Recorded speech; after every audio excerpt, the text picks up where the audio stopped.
The average period of nuclear worker employment in the study was 10.5 years, and the average dose accumulated over those years was 19.4 millisieverts. This implies an average annual dose of 1.85 millisieverts per year. To get a more accurate estimate of the average annual dose, this data table, showing the average cumulative dose and years of employment for each country, is useful.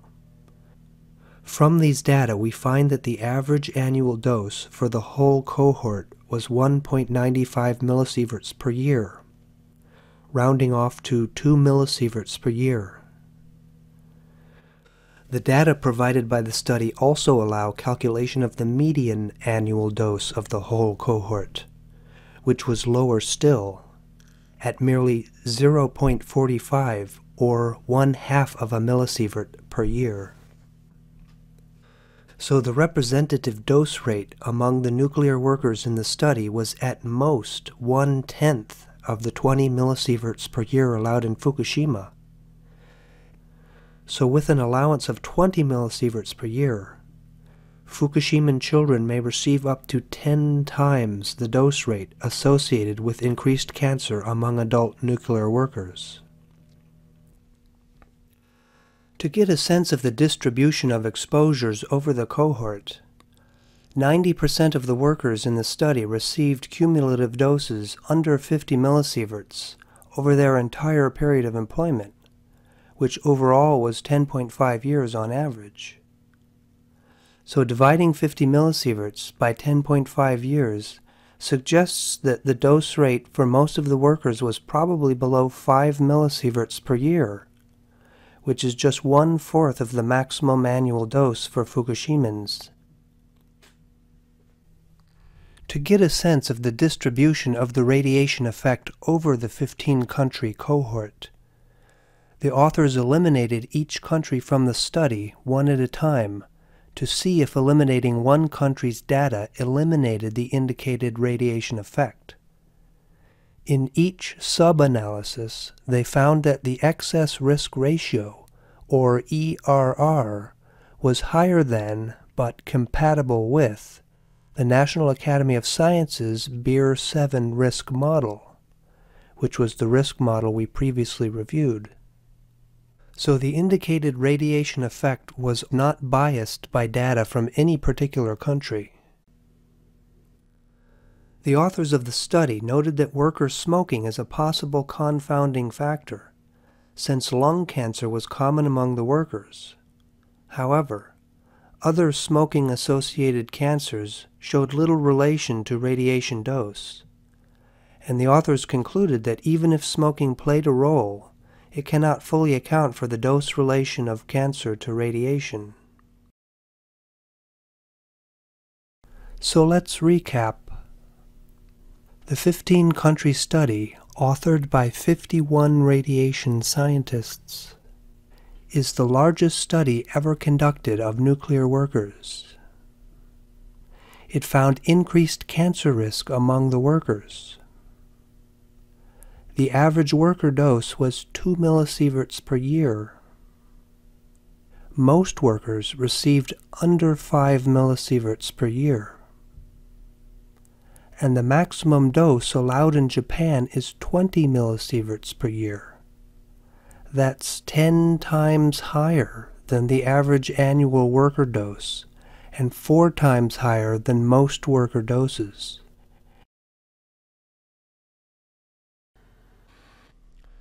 Two years later, in 2009, Jacob and colleagues analyzed the 15-country study we just reviewed, plus 8 other nuclear worker studies.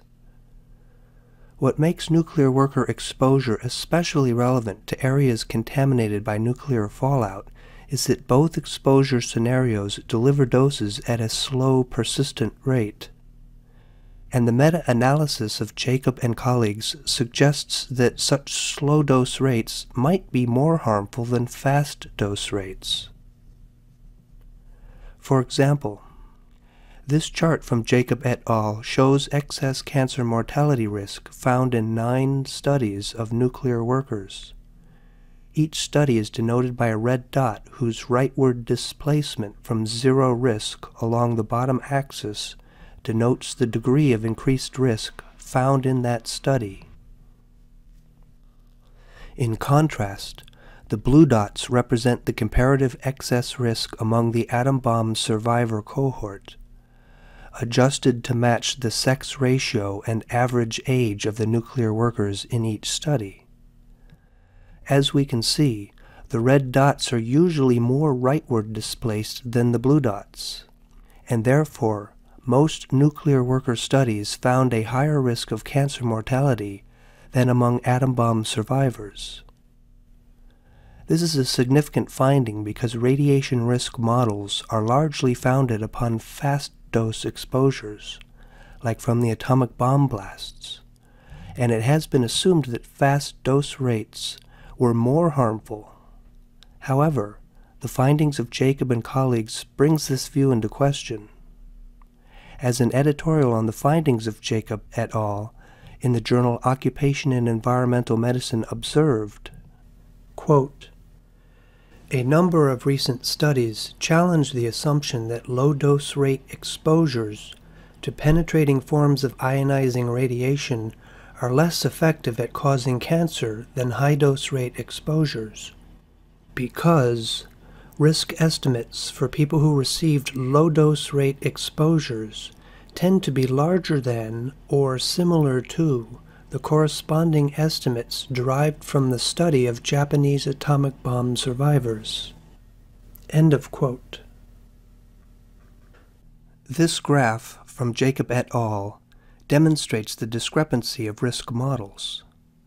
The two leading risk models are on the left. The second is the National Academy of Sciences cancer risk model we examined previously. Both risk models are based largely on the fast dose rate exposure experienced by atomic bomb survivors. But the third bar on the right represents the higher level of risk derived from the slow dose rate experienced by nuclear workers. So the cutting edge of meta-analytical research suggests that the leading contemporary radiation risk models may actually underestimate the carcinogenic efficiency of low-dose radiation. Science is not only further clarifying the harmful effects of low-dose radiation on large-scale macroscopic levels, but on the microscopic level as well. Recent research has increased the fidelity of data in the low-dose range regarding radiation-induced genetic damage. Chromosomal translocations are a form of genetic damage resulting from the faulty repair of DNA molecules damaged by genotoxic chemicals or radiation. Chromosomal translocations, also known as chromosomal aberrations, are believed to result in many forms of cancer, and an increased frequency of chromosomal aberrations is recognized as an indication of an increased risk of cancer. As such, radiation-induced chromosomal aberrations are fundamental to the causal mechanism of radiation-induced cancer. It has been well documented that medium to high-dose radiation increases chromosomal aberrations, but the influence of low-dose radiation has been less certain. But if this mechanism of radiation-induced cancer occurs at low doses, there would be little reason to doubt that low-dose radiation can cause cancer. In 2010, Bhatti and colleagues published a meta-analysis of studies that examined the influence of medical X-ray examinations on the incidence of chromosomal translocations. They sought to gain greater precision on the impact of low-dose radiation by pooling data from multiple studies. Not only did they find a dose response in the low-dose range, but to their surprise, the frequency of chromosomal aberrations per unit of radiation increased below approximately 20 millisieverts. Moreover, at doses below approximately 10 millisieverts, the frequency of aberrations per unit of radiation increased further still, and by an order of magnitude. Given these findings, evidence for the carcinogenicity of radiation at low doses could hardly be more logically indicated.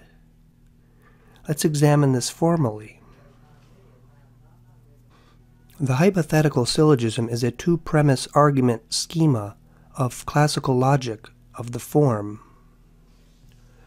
given that, if it's the case that P, then Q, and if it's the case that Q, then R, then we may conclude that it's also the case that if P, then R.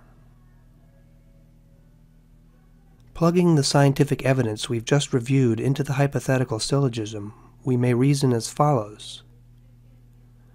Given that, if there's low-dose radiation, then there's more chromosomal harm, and if there's more chromosomal harm, then there's more cancer, then we may conclude that if there's low-dose radiation, then there's more cancer. To some degree, this syllogism may be an oversimplification.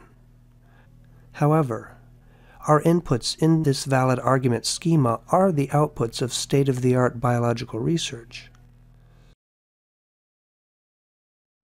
In this video, we've reviewed both established radiobiology and recent radiobiological research. From this broad scientific base, we've observed that the National Academy of Sciences predicts increased cancer risk from exposures below 20 millisieverts per year. Research published since the Academy's last report in 2006 corroborates that prediction. Recent research also suggests that the Academy's risk model may underestimate cancer risk. Recent research also finds that radiation exposures below 20 millisieverts are associated with genetic damage. Therefore, both historical and cutting-edge scientific research consistently demonstrate that Japan's allowance of 20 millisieverts per year is not safe. Well, I'd like to thank Ian Goddard for that excellent analysis and kind of sum up what all this means. According to the National Academy of Sciences, the Beer Report, Biological Effect of Ionizing Radiation, the chance of someone in Fukushima receiving a cancer is about 1 in 500 at the threshold that the Japanese have set. But it's worse than that. Young girls are 5 times more radiosensitive than the data indicates. So what that means is that at least 1 in 100 young girls is likely to get cancer if they go back in under those radiation limits.